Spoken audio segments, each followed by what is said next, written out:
已过300年，旁人几千年都修不到的半步神仙境界，竟然被我睡了一觉就办到了。我掐指一算因果，不由得笑出声来。原来这还得多亏我那夫君沧浪宗的天才弟子陆白，毕竟如果没有他那一剑，我怎么能斩断尘缘如此轻易就修到半步神仙？我的洞府在绮罗山，乡下地方向来没什么人烟，但我不过才醒来不到半天，一堆修士吹吹打打，驾着飞车就来到了我的山头。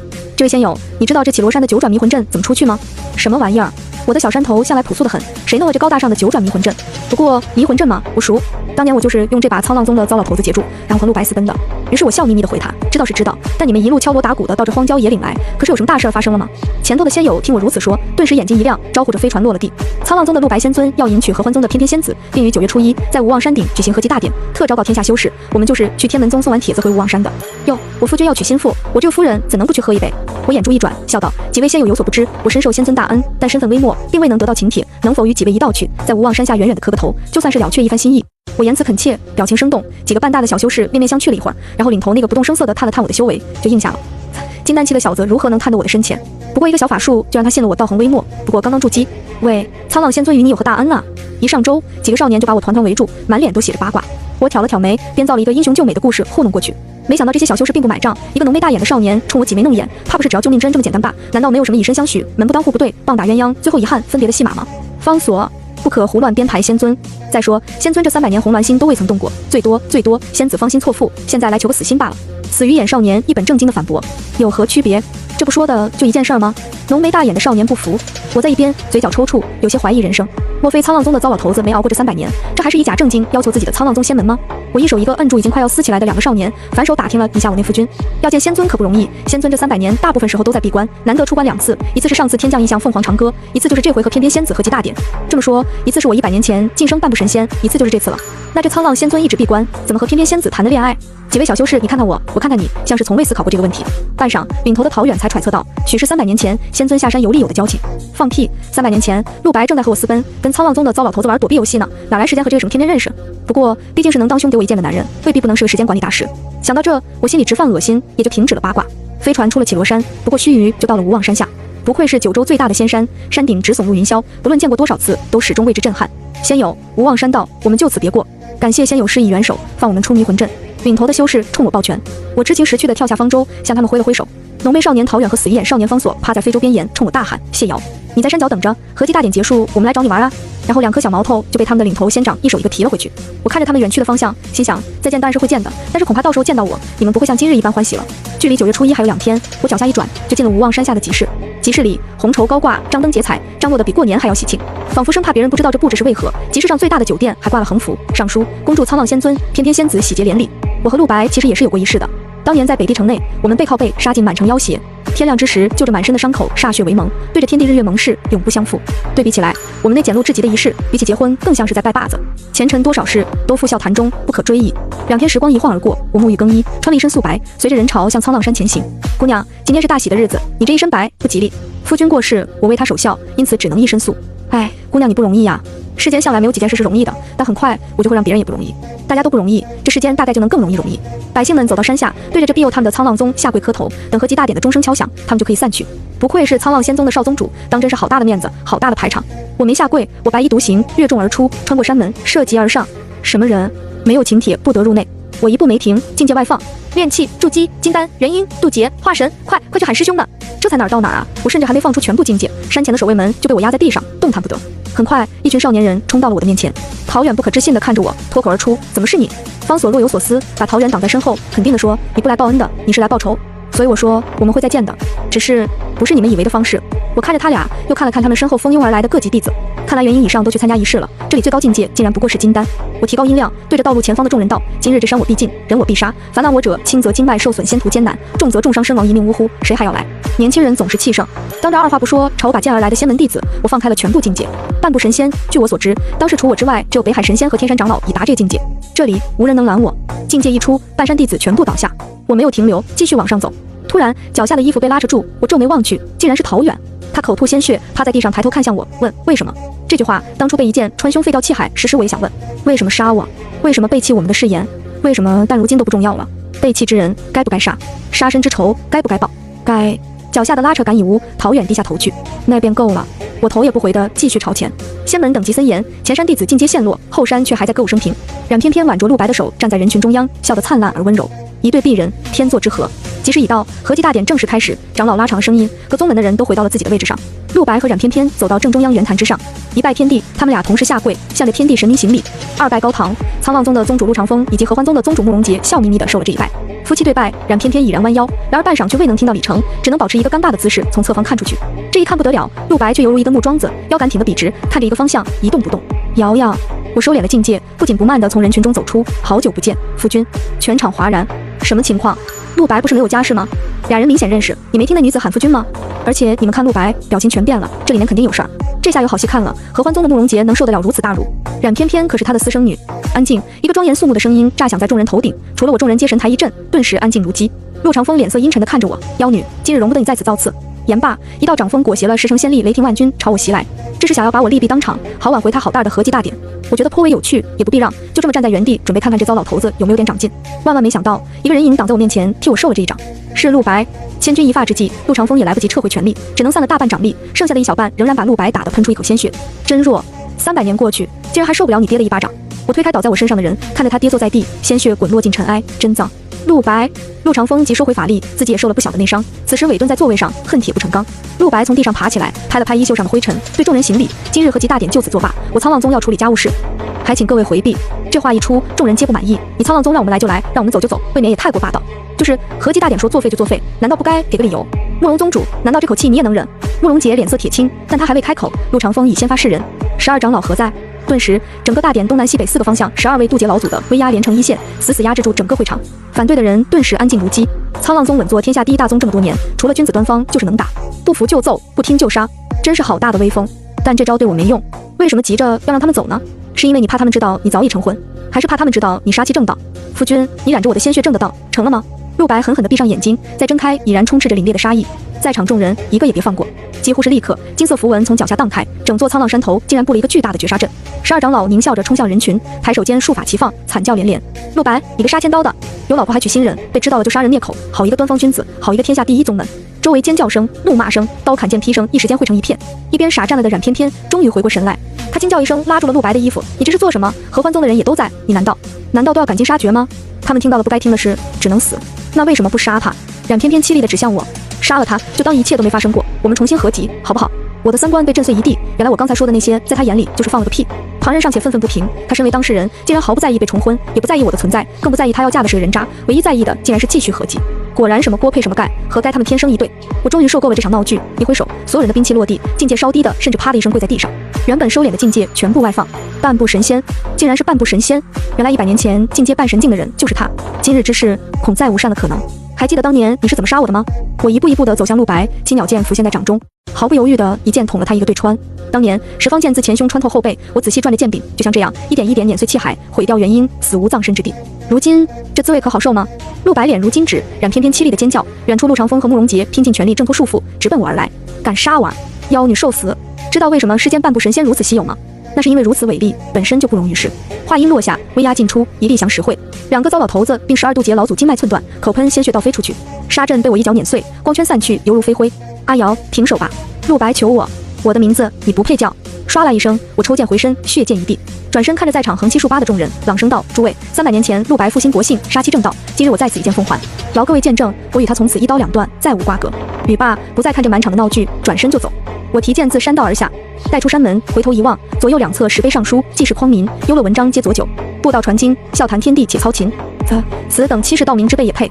一掌挥出，石碑碎成棉粉消散，跳上青鸟，踏剑而去。虽然我的洞府地处乡下，往昔修为也不甚高深，但也还是有那么几个酒友的。断海崖的无崖子就是一个。我踩着剑飞到他的洞府上方，扯着嗓子大吼：“无崖子，快出来接驾！”一个邋里邋遢、衣衫不整的老头就从洞里钻了出来：“你竟然没死！我死了，谁陪你喝酒？快把千里醉拿来，本姑娘今天高兴。怎么说？报仇雪恨。”说完，我俩都沉默了。无崖子低垂下眼皮，呐呐道：“这件事是我对不住你，你有什么好对不住我的？做错的人是陆白。当年我和陆白私奔，我带他来到无崖子处，我和无崖子描述了我是如何用九转迷魂阵把苍浪宗的老头子困住。我们俩大笑畅饮了3天3夜，又睡了3天3夜。陆白不胜酒力，便放他自由来去。等我们酒醒找到他时，他正站在混天镜前一动不动。镜上所写4个大字：杀气正道。无崖子急了，问他这是玉之镜，你问了他什么？他缓缓转过头来，眼睛一眨不眨地盯着我。我问如何成仙？浑天镜，传说中天地所化，知世间万事，能预言过去未来，但传说而已，怎可尽信？我当时对此并不在意，笑着问他：你要杀我吗？绝无可能。现在想来，他当时嘴上否认，实则却动了杀心。喝酒，别提丧门星。我现在想到他都没有任何感觉，前尘往事与我俱是烟云。无崖子一口酒闷在嘴里，呛了个半死。他抬头仔细看了看我，很肯定的道：你到了半步神仙境。我大惊，深藏不露啊！你是头一个在我故意收敛的情况下还能看清我境界的人。无崖子拿起酒盅打了我一下，舒尔严肃了眉目：你来的时候被人跟上了，他们跟就跟呗，皮肤如何撼树？庶子安敢？一个声音乍响在耳畔，一个童颜白发的小神仙现身在半空中。我的仙法竟对这人毫无预警，这只有一种可能。小谢瑶，赶紧跑！他是北海长老。无崖子一把把我拦在身后，想跑，晚了。你有胆子毁了我冉家子弟的婚盟大典，就得给我拿命来还。冉家，他是冉翩翩的曾曾老祖。无崖子及时的在我耳边补充，我不由大怒，你这老头好没道理，明明我砍的是陆白，毁的是沧浪山，你上赶着来碰的是什么瓷？而且我帮你北海鉴定了一个极品渣男，避免你的曾孙女误入魔爪，你难道不该谢我？北海长老怒目圆睁，头发倒竖，还敢胡扯，一身气场就朝我压来。我也怒了，打就打，都是半步神仙，我还怕你不成？但其实我的确是打不过的。北海长老比我早进到半步神仙境3000多年，我们之间打架犹如幼童和成年人肉搏，根本毫无胜算。就在他又是一拳朝我当头击下时，我知道这回真的是不死也得重伤，大不了拼个冰解，也要换个同归于尽。一声轻叹从身后传来，无崖子伸手替我接了这一拳。你别。无崖子冲我安抚的笑了笑，转身对北海长老道：一别今年，脾气还是那么暴，怎么故人都认不出了吗？北海神仙，你怎么会在这里？这话一出，在场的人有一个算一个，绝对没有我震惊。什么玩意儿？这个肮脏邋遢不修边幅了几百年的老顽童，竟然是北海神仙，世间第一个半神境。你要杀他，那我便只有杀你。你竟如此护他！天山长老仿佛听到了什么不得了的话，先是一惊，继而大笑。也好，那就让我来领教一下这世上第一半神境界的威力。他们是怎么打的？我不知道，因为开始之前我就被无崖子一巴掌拍晕了过去。等我醒过来，无崖子站着，天山长老趴着，稳了。我心想，然而高兴不过1秒，无崖子的身形居然在逐渐消散。老头，我来助你，跪安吧，我这是要飞升了。啊，你就不觉得奇怪吗？我半步神仙境界几千年，为何剩下的半步却一直没迈出去？我是不想走，压着修为呢。这场架一打，压都压不住了，只能成仙去喽。无崖子，不亏，这么多年时间的美酒我已喝尽，临走还有个小姑娘替我掉金豆豆呢。我无语凝噎，真是白费了我憋出来的一滴眼泪。阿瑶，你要小心。难得无崖子这么严肃，我怪不自在的撇开了眼。唯二2个能制裁我的老怪物，一个被你灭了，一个要成仙了，我岂不是天下无敌？小心啥呀？小心陆白。大概是我脑门上的问号过于凸显，无崖子挥舞着快要散尽的身体，硬生生挤出了个笑。浑天境预知未来从不出错，你要小心。说完，金光自天空而下，无崖子元神飞升成仙。我大受震撼，但不得不表示有听没有懂。可是陆白不是已经被我杀了吗？阿瑶，我妈了。谁能告诉我，为什么我亲手干掉了七海桶穿了肺腑的人，还能站在我面前？你忘了龟息术你教过我的。陆白站在我身后，笑得温柔似水。如果不是肚子上那个前后对穿的大洞，我都要几乎以为他是个正常人了。一剑不够，你来让我再赏你一剑。我调侃，内心却暗暗提高警惕，只因如今陆白的修为，我竟然看不透。阿瑶，我有苦衷。我知道。我很认真地看着他的双眼，又说了一遍，我知道。身为沧浪宗的少宗主，修的明明是无情道，却对一个乡下来的散仙动了心，顶着自己父亲宗门巨大的压力和散仙私奔，一心想靠自己挣出一片天来，告诉所有人自己没有做错，结果却被神器宣布，这辈子想要成仙必须杀气正道。他不过是选择了放弃我而已，只可惜阴差阳错间，他没有正道，反而助我正了道。其实我修的也是无情道。那天喝多了，无崖子问我要到新前途还是要眼前人，我告诉他，我从不做后悔的事，既然选了跟你合集，就必定会一路走到底。那之后不过半月，你就把剑送进了我的气海，多么讽刺！不，你不知道，你跟我来，我告诉你真相。本来我可以不去的，但是我实在是想知道陆白还能编出什么花来，所以我还是跟他回了他的洞府。一进门，浓郁的血腥气扑面而来，我蹙眉，青鸟剑在掌中嗡嗡示警，没走2步，我就看到了血腥的来由。冉翩翩被挂在正殿中央，四肢悬空，当胸一剑。你干了什么？就算你今天不来，他也是要死的。陆白微笑的弧度不变，轻声细语的在我耳边说：杀气正道，只要是7就行，不是吗？阿瑶，我做错了事，当年我不该杀你，我只要与你分开，再娶一个杀了，这道不就正了吗？言罢，他一挥手，冉翩翩胸口的剑道飞出来，咣当一声砸在地上。畜生！冉翩翩被巨大的疼痛弄醒，人却还有一口气。我为了你，连老祖宗都请了去杀这个妖女，你就这么报答我？翩翩，你不是最明白不过的吗？陆白走向他，眼神无辜而天真。我爱的人怎么都要得到，不爱的人哪怕把天下捧到面前，也管他去死。我一直以为你明白的，毕竟你对我不也是如此吗？冉翩翩愣了一下，然后惨笑。陆白，我在下面等着你，我倒要看看你付出一切都要得到的到底是个什么结局。这就陆白一掌拍向他的气海，不劳费心。冉翩翩死了，几乎是立刻，地面的血咒启动，四面八方的仙气裹挟着怨气向着他奔涌而来。阿瑶，其实当初如果我正道成功，踏入神仙之境，便可以让你死而复生。我从没想过真的让你去死。你看，现在我找到了解决之道，我们很快就可以永远在一起了。你疯了！陆白笑弯了腰。阿瑶，我早就疯了，那年杀了你却没正道成功，我就已经疯了。我拼命问我自己到底哪里做的不对。我日日守在你的坟头，看着你的尸体，看着你集天地灵气，看着你的境界一路飞升至半神。我知道你没死，只要再捅你一剑，我就能证到成功了。但我却舍不得，所以我想到了一个更好的办法。你看，这下我们同是半神之境，真是门当户对，天作之合。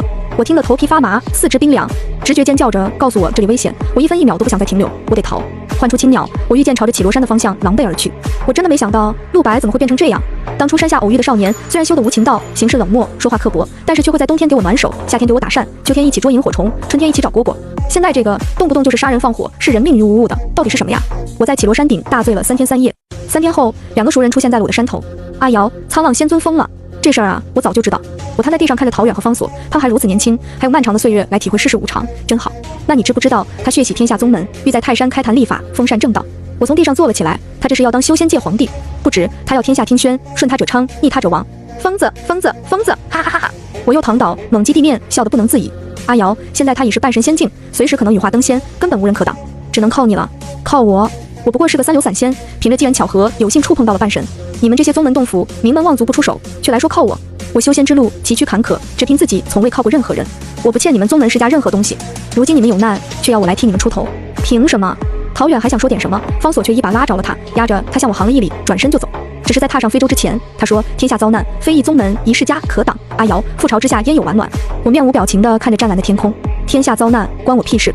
绮罗山地处西南，10万大山深处，凡人想要过来得先翻越群山，修士一般没事不会到这鸟不拉屎的地方来找个痛快。然而不过1个月，绮罗山却来了7、8拨人，都是来劝我出手的宗门人。我烦不胜烦，干脆收拾包袱跑路。绮罗山最近的山城名日娃山城，寓意太阳照耀的孩子们。我在这里享受了难得的平静和安逸。街头巷尾的小孩不怕我，常常和我这个住在客栈的外来客嬉戏玩闹。我也喜欢挨着他们讲鬼故事，唬他们玩。你骗人！天黑以后才没有妖怪会出来咬人，我们这里有神仙娘娘保佑，妖怪不敢来。神仙娘娘就是绮罗山上的神仙娘娘呀，300年前就是她帮我们的祖宗赶跑妖怪，搭建城池，这才了如今的日娃山城。娘娘说，追着太阳跑的孩子总能吃饱肚子，所以我们叫日娃山城。娘娘是大好人。我瞅着孩子们被晒得通红的小脸，有些说不出话来。曾经我也是热血过的，惩恶除奸，济弱扶强，相信世界是正义的，相信好人总比坏人多。但从什么时候开始，血渐渐的凉了。我恨陆白背信弃义，厌恶陆长风道貌岸然。然而如今的我，何其像那些自己曾经看不起的人。阿瑶，桃园死了。方所出现在我身后，一只手提着剑，一只手只剩下半截。孩子们被他满身的鲜血吓得尖叫，却很有骨气地拦在我面前，没有跑。我来只为问你一句话，陆白，你杀不杀？杀又如何？不杀又如何？方所慢慢举起剑，剑尖直指向我。我大笑，当初我上山杀陆白，拦我的人是他们，如今我不想去拼命，逼我的还是他们。方所也笑，笑完，剑尖反手就朝自己的脖子抹去。在孩子们的惊呼声中，我一掌把剑震飞出去，反手打了方所一耳光。没出息。方所愣愣地看着入地半尺的剑柄，泪水打进了尘埃里。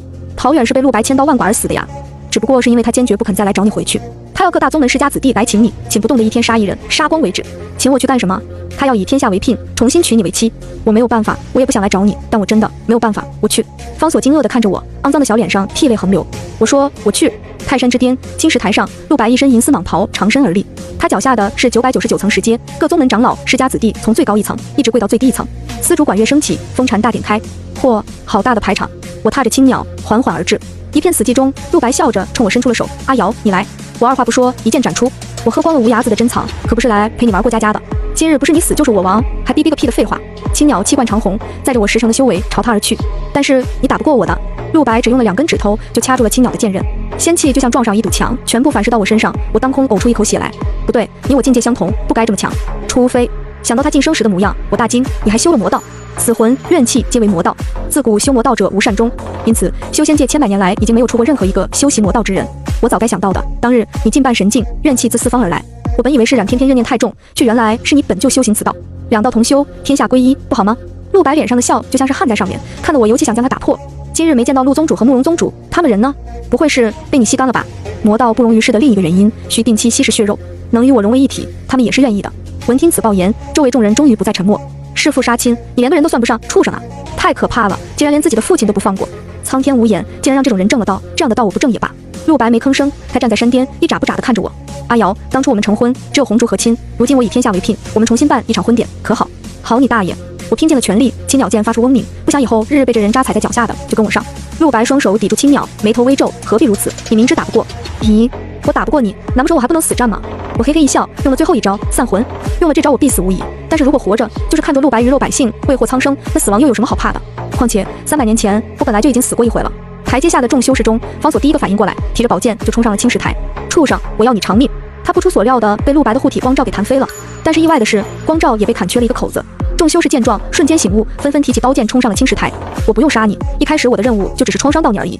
青鸟剑集我7魂之力，势如破竹，一剑刺进陆白心口，金光散去，护体光罩消失。